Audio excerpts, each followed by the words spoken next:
Well guys, आज की video में देखें किस तरह से आप घर पे आम का पेड़ उगा सकते हो। प्रोसेस यार काफ़ी ज़्यादा सिंपल है।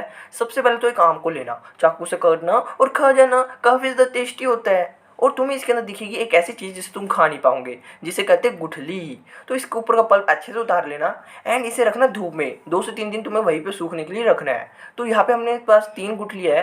तो जो हम यहाँ पे एक्सपेरिमेंट करेंगे वो कैसे, हम एक गुठली ले रहे हैं, साइड में से अच्छे से काट लेना कैंची के साथ और इसके अंदर दिखेगा बीजा। तो सिमिलरली एक और गुठली का निकाल लिया और एक गुठली को बस सीधा उगाएंगे। उगाने के लिए अपन 70/30 रेशो में हमारी मिट्टी लेंगे, यानी कि 70% हमारी मिट्टी होगी और 30% हमारी कंपोस्ट। इसे अच्छे से मिला लेना है। फिर लेंगे हम छोटे वाले गमले, जिसके अंदर नीचे की तरफ कुछ छेद होंगे ताकि हमारा जो पानी वगैरह वो नीचे की तरफ बह जाए। और इन छेदों के ऊपर रख देंगे हमारे छोटे छोटे पत्थर के टुकड़े, ताकि यार जो हमारे असली मिट्टी वगैरह है वो नीचे ना जाए। ठीक है, इसके अंदर आपको 70% इस गमले को भर लेना है। फिर अंदर रखने बीजा, गुठली या फिर बीज जो भी अपन निकालना है। फिर ऊपर 1-1 इंच अच्छे से रख देना है। ध्यान रखना जितना भी सारा काम करोगे हल्के हाथ से करना है और पूरा टाइट वगैरह नहीं करना, नहीं तो हो सकता है कि आप गुठली या फिर इसके सीड को खराब कर दो, है ना। तो थोड़ी सी निशानी के लिए हमने जो गुठली साबुत डाली थी उसके ऊपर हमने यहाँ पे निशानी डाल दी।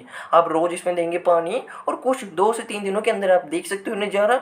जो कि हमने गुठली छील के डाले थे वहाँ पे पौधा उगना शुरू हो गया, और जिसमें नहीं छीली थी वो अभी ऐसे ही पड़ा है। और ये थोड़ा सा लंबा प्रोसेस भी ले जाता है, कम से कम 1 से 2 महीने का। तो थोड़ी टेंशन मत करना यार, मजे आएंगे जब इस पे आम उग जाएंगे, खाने में टेस्टी होते हैं। और कुछ इस तरह से आपके पास काफ़ी लंबा सारा पौधा उग के आ जाएगा। ये काफ़ी सुंदर है, जिसे आप ट्रांसप्लांट करके बड़ी सारी ज़मीन में लगा सकते हो। हमारे पास यहाँ पे इलाका है। प्रोसेस भी यार काफ़ी सिंपल है ट्रांसप्लांट करने का। बस गमले में से निकाल लो, गड्ढा छेद करके उसके अंदर ठूस दो, थोड़ा बहुत पानी दे लो और आखिरी में हो जाएगा बड़ा सारा विशाल ट्री, जो कि तुम्हें देगा आम तोड़ तोड़ के खाना। काफ़ी टेस्टी होते हैं, उसका तुम कुछ भी बना के खा सकते हो। आज की वीडियो में आपने देखा किस तरह से आप घर पे आम का पेड़ उगा सकते हो। काफ़ी अमेजिंग लगी होगी। ऐसी और वीडियो के लिए चैनल को सब्सक्राइब कर लेना। Bye bye.